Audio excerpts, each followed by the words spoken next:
Grocery is a big vertical. It's a vertical I like personally. It's a human-sized event, so you can meet the folks you know. You feel like a family a little bit, and you have great content. When you go to the conference, people are very focused on grocery, on the issues of grocery. It's very deep, so it's a place where we feel very good. In today's world, as the customer's transitioning to, I'll say, a digital shopper, not necessarily an e-commerce shopper, the access to that information has got to drive your business. We look at the business holistically, and we think that we call it customer adaptive retailing, which allows me to use the customer and their data to drive decisions in all of the business, not just in marketing. The things which have been really dominating, and it's no surprise maybe, is AI. Yeah, of course. And we were chatting earlier saying, now we're seeing real life case studies or examples of where companies are set to implement this, and it's not sort of so much theoretical. That's the biggest change I've seen too, that it's not an aspirational element anymore. It's here's what I'm doing, here's what we've been doing, this is where we are in our AI journey. We think we're going to be doing this, that, and the other, but 3 months from now, 6 months from now, and everybody has a plan. We're doing a lot of work in automation and robotics with micro-fulfillment centers. So we have plans to really lean in and a good roadmap on micro-fulfillment centers. Our first one will really kick off later this year or next year in 2024 with a micro-fulfillment center in our Des Moines market, and then we'll kind of copy-paste that throughout the rest of the market to really help drive efficiencies in the shopping experience, especially online. So today we have a lot of shoppers in our stores that are doing the shopping for aisles online. In the future, we're going to have a lot more robotics and automation capability that'll help speed up and drive scale to that process. As a grocer, we're in the grocery business. We're not in the AI business, right? So we're not in the technology business. Technology is a tool to help us get to the end state. How Heritage grows is through acquisition and organic growth. When we do an acquisition, one of the biggest things to understand the business is data.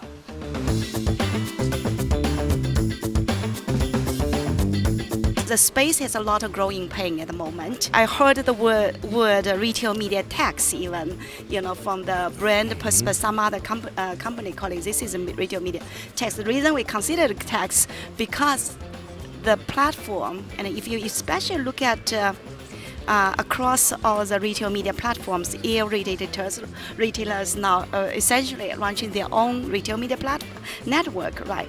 The capability varies vastly. Some of them are very advanced. I think probably the one most advanced according to the industry is Amazon, right? Yes. But some of the others are really, are pretty immature, I would say.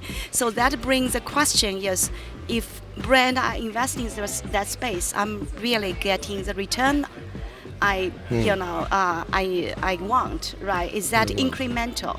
So the ROI or the IROAS, or the incremental return at spend, am I really getting that? And that's become the big question, as we continue to navigate the space. A lot of challenges in retail, a lot of changes in retail.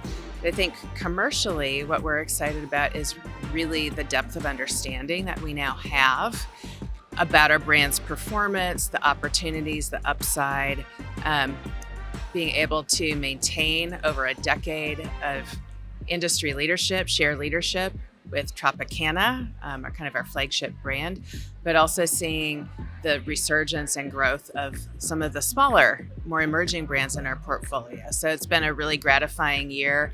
I can't say enough about the grit of our team. Our values are grit, grow, go. It's all around that stick-to-itiveness, being wired for action and getting things done and cutting through any bureaucracy or risk aversion. And you can really see it showing up in the marketplace.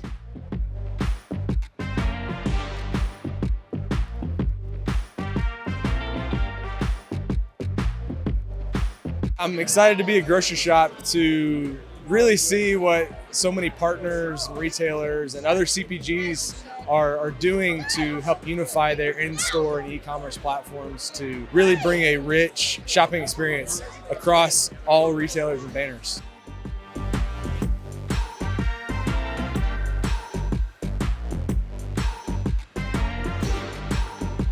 Can you talk a little bit about the culinary strategy around sustainability? A couple of things come to mind. Like we're reimagining our sushi program, for example.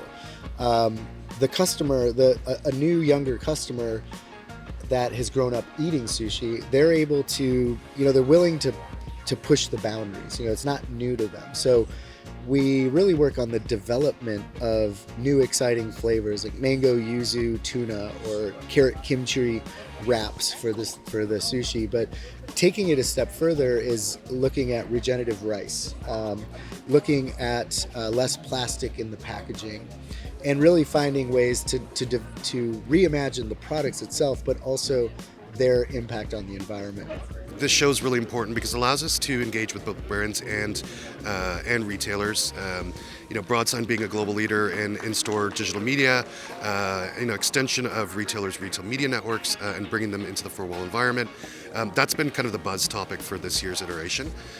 We've been talking about this for a few years now, and I think as retailers see the success of their retail media networks on the digital side, they're really kind of looking to see how they can push that into their four-wall environment. So that's really kind of the underlying topic that we've seen come up over and over and over in discussions with both retailers, how can they engage their audiences, and brands, how can they reach those audiences in store. So that's really been kind of the buzzword for this show. Can you tell me a little bit about some of the conversations that you're having with some of the grocers, some of the CPG brands that are here? What are they coming to you and telling you? What are some of the big challenges that they're expressing to you here at the show?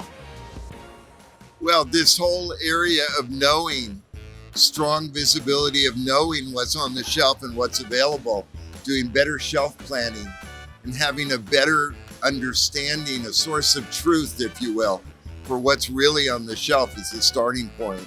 We've been talking very broadly here with lots of brands and lots of retailers on how to make that better, and how technology such as the computer vision and AI that we're doing together can really move the needle, make a difference. I think the big story for retail and CPG this year is all about units versus retail dollars. We've all experienced a great increase from a retail dollar perspective. It's driven by inflation. But now from a retailer standpoint, it's how do I drive scale? How do I drive turns through units? Because that's what a retailer does. Retailers' prized possession is their space. So how do they maximize their space? They do that through inventory turns. They do that through case pack volume and unit volume. So it's critical to understand how to impact that at store level. If you don't have the data and don't understand what's going on with your brands, with your SKUs, with each package at store level, on the shelf, off the shelf, then you can't impact turns. And that's one of the things that I'm super excited about, and I think retailers are excited about. Challenges that grocery retailers are facing. Some of those are macro forces, some of them are internal forces. At the end of the day, they're trying to create great operational efficiency within the store. They're trying to create frictionless experiences for consumers. They're trying to compete at pretty thin margins. They're trying to deploy the right technology to make all of those things work. And they're dealing with real issues like fraud. And see, these are some of the opportunities that I think that retailers have, and also some of the challenges we can help them address. Like every retailer, we started off with reaching out to as many customers as possible from an acquisition perspective and continue to show the experience and build a retention model. But reaching out to the right customer at the right time, understanding the intent of a customer and delivering that experience to the customer builds a lifetime value. So the trends that we are seeing is it's one about how can we serve them through a very personalized relationship, and with that help them there to live better in the future.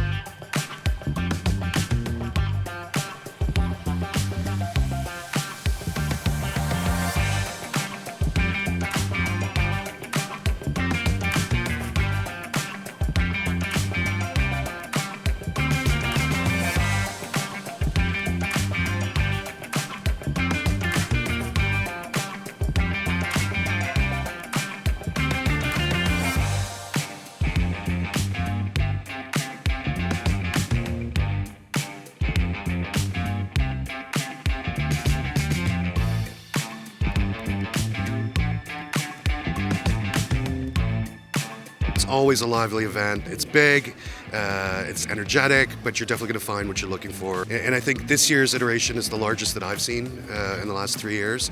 So we were super excited to be here and connect with retailers, connect with brands, connect with solution providers as partners. It's been just an excellent show all around for us.